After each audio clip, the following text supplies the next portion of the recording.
She is impossible to define. An author, a poet, a civil rights activist, an actress, a dancer. Marguerite Johnson was born in St. Louis, Missouri in 1928.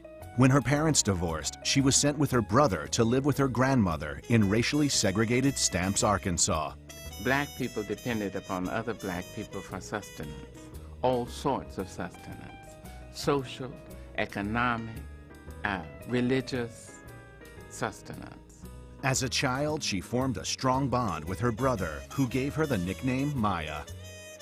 She was taught by her grandmother to celebrate life to the fullest. She would need to keep her grandmother's positive messages handy when at age 7 she was molested by her mother's boyfriend. She only told her brother, but a few days later, the attacker turned up dead. Believing her words had killed the man, I stopped speaking for 5.5 years. I simply refused to speak. I had voice, but I refused. When she spoke again, she and her brother joined her mother in San Francisco. She won a scholarship to study dance and drama. While she was in San Francisco, her progressive political views began to form. At the age of 16, after quitting high school briefly to become San Francisco's first African-American cable car operator, she returned to her studies. During her senior year, she became pregnant. She gave birth to her son, Guy, and supported him working as a waitress and a cook. In 1952, she married Greek sailor Tosh Angelou and traded in her waitress uniform for a microphone. She became a singer, taking the name Maya-Angelou. The marriage didn't last, but her career flourished, landing a role in the stage production of Porgy and Bess and recording the album Calypso Lady in 1957.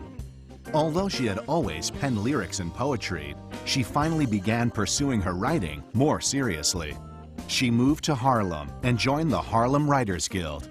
She learned how to overcome the limitations and the challenges of her youth to achieve stardom as an artist and a writer. Her unique journey continued when she moved to Cairo, Egypt, with her then love interest, South African civil rights activist Vusumuzi Maki. She served as the editor of the English-language weekly, The Arab Observer, before moving to Ghana to work as editor for the Ghanaian Times. In 1964, Angelou returned to America to help her friend Malcolm X build his organization of African American Unity. Those plans were scrapped when Malcolm X was assassinated in 1965.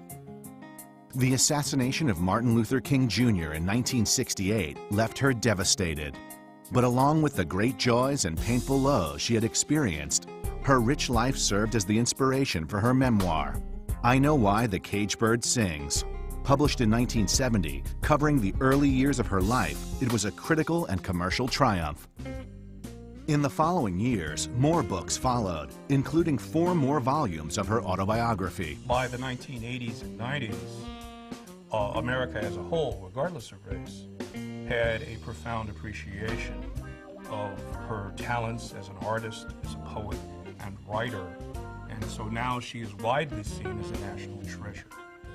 In 1993, she was asked by incoming President Bill Clinton to compose a poem which she would recite at the inauguration. Since 1981, she has served as a Reynolds Professor of American Studies at Wake Forest. And she has still found time to act in films and even host a radio show on Oprah Winfrey's XM radio network.